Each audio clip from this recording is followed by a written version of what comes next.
خب دوستان، میخوام که کیستون زدن کیستون های پچ پنل لگراند رو بهتون آموزش بدم تا آخرش با ما باشیم. اول از همه مغزی وسط کابل رو میزنیم.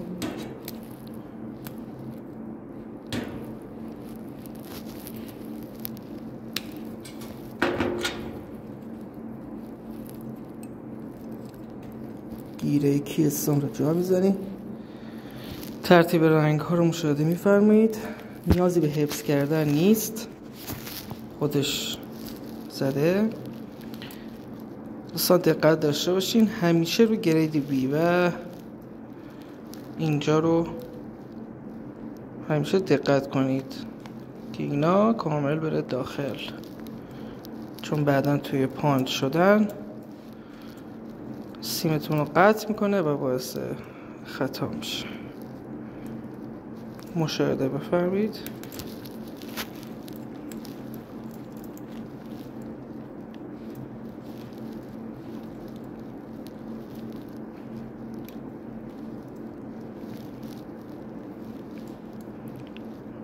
رنگ ها دقیقا طبق گرید بی زده میشه.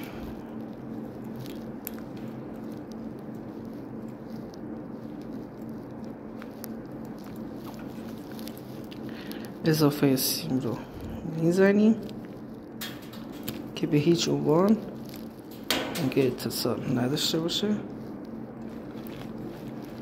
در اصلش باید کفچین باشه، حالا ما کفچینمون شکست، ولی با سیمچین هم میشه این کار رو انجام داد.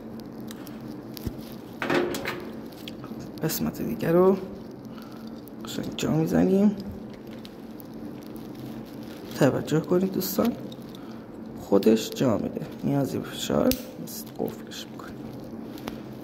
باز هم رنگ رو چک میکنیم و اینجا توی پچ پنلمون جا میده به همین زیبایی.